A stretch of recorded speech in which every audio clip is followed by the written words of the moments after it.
But there are two operating systems for how we know and shape reality. I think that is one way to look at it. And the one we're most familiar with is our mental models. And where do those come from? They come from family, they come from society, they come from our personal experience. Frankly, they're not always right.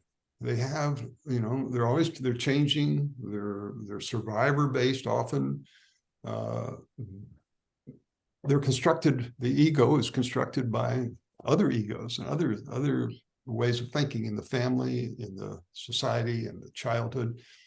And we know in constellation work, the dysfunctional parts, the parts that, with Groundhog Day that keep showing up, that are patterns or issues, have beliefs that are dysfunctional, go to impressions or adversity or trauma that created some of the survival mechanism and the associated beliefs. And it's very complex. Could be childhood, could be prenatal, could be past, if you believe in it, past lives, could be transgenerational, could be what people consider parallel lives, could be the social context like slavery or war, that's even, large social upheaval. All of that, the self, the mind, is constructed by, and it changes and evolves as we go through, the various iterations of our life. So there's that way of dealing with the world, or seeing the world, seeing the ego ourselves that feels vulnerable, alone, separate, has all these different parts. Some we're aware of, most we're not, that affect our behavior and shape our reality, whether it's pleasant or unpleasant. And then there's another aspect, and I would call this, out of all the quantum work, out of all the spiritual work, with the maybe the more Vedic approach, the absolute way of seeing things, that is unaffected. It's the observer self. It's just pure awareness. It's awareness that is aware of the content, but it's also aware of the awareness. It doesn't change. It's not created by the mind. It's uncreated. It's absolute in nature, infinite in nature. And because it's everything, it's consciousness, everything rises from it, everything dissolves back into it. It is the source. It's the source. It's our true self. The mystics would say that's your true self, not the changing ego mind-based part that is constructed by various, your sense of yourself, my sense of myself, is often a reflection of how people acted towards me when I was growing up, and even later, but this sense of a self is transcendent. It's the same self that we all are part of, right? There's that transcendental self. And it is the knowing field, in terms of, like, you want to know something, it's got that information. If you have the intention and the emptiness, you don't enter in with preconceptions, it's bigger than the mind. So we enter it empty and allow and surrender to what shows up. So given there's two very different ways of knowing reality and shaping reality and being in the world, and there are people who are in the world from the perspective of the knowing field 24/7, right? I mean, maybe I know some, maybe you know some. You certainly have read about some. But most of us are in the world from the perspective of the mind. And a few of us lucky ones, and I count you guys as the lucky ones, us all as the lucky ones, step into this field and experience it. And the question is, what, if that's such a miraculous field, why don't we hang out there full time? Why come back and operate from the more limited, fragmented, unaware, unknowing perspective that's trying to get something, yearning, as the Buddhists would say, or aversion, trying to get away from something, is always resisting reality and becoming more entangled in reality because of that resistance, or that grasping, right? Instead of agreeing, and here's the field, right? We know the field operates on the principle of agree to what is. What does that mean? That means non-resistance. That means pure openness. That means being transparent and empty and allowing something bigger to unfold, to emerge. That's not directed by the idiosyncrasies of the mind, of the small mind, of the personal self, beyond the personal self. So the profound question I think we want to explore today is, what would it be like if we did operate more from that true self, identify with and operate from that field, instead of all the smaller fields that are dictated by the family, by the society, by the personal upbringing, by all these other, impacts and impressions that create concepts and contractions and coping mechanisms that are not that don't always tend to work out too well.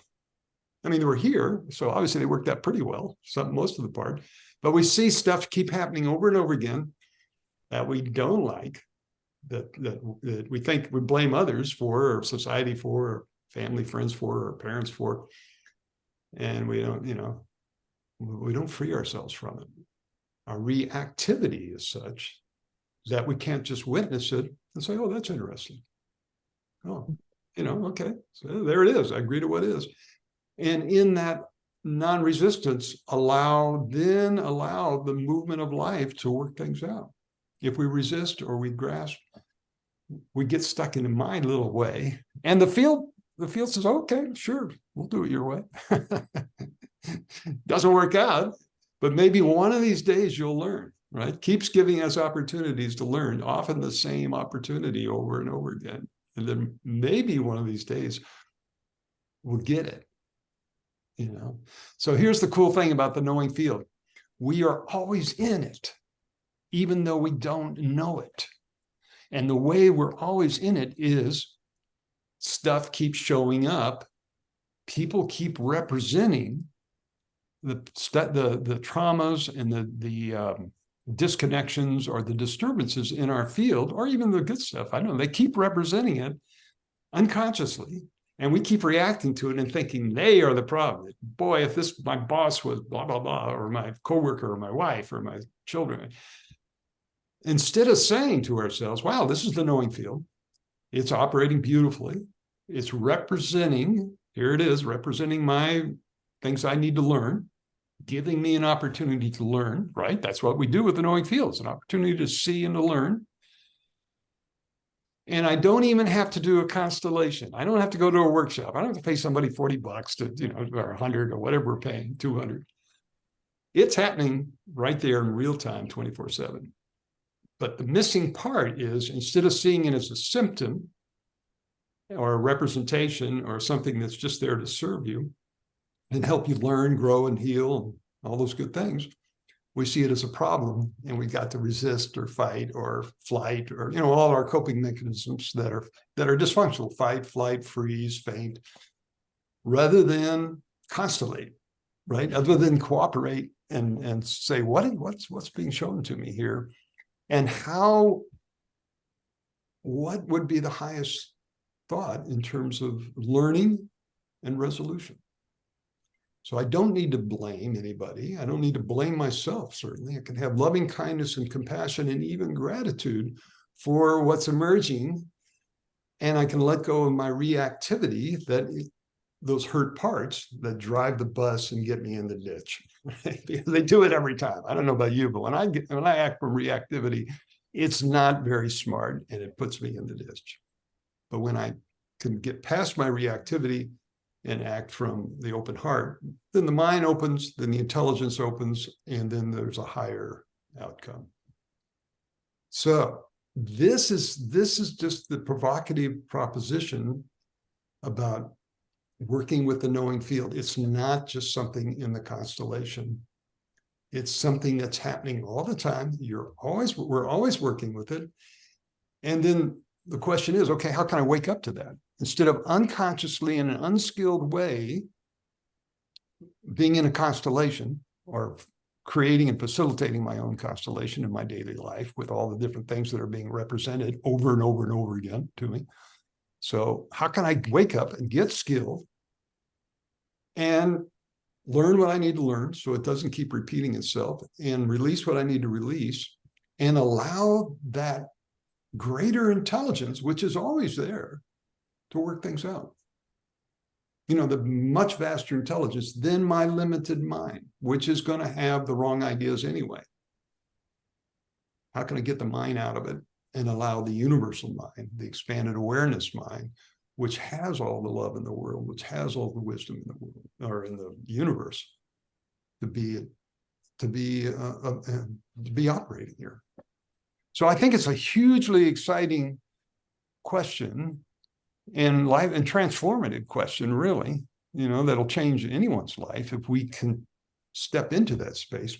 But also, you know, a puzzling question: how come we didn't see this? You know, how come we just think it's a constellation phenomenon? How come we didn't open the lens a little bit more and say, hey, this is a little fractal of something that's universal and everywhere. And what's happening in the constellation environment is a fractal of life, what's happening in life. And therefore, let's work with it. Let's benefit from that. Let's transform things in a whole different way. All right, I'm going to stop right here. I'm going to stop the recording and let you all respond and see what you came up with in terms of when you hear this. What's your response to it? Like, hey, it makes no sense, or oh, that's pretty cool. You know, let's see what people think.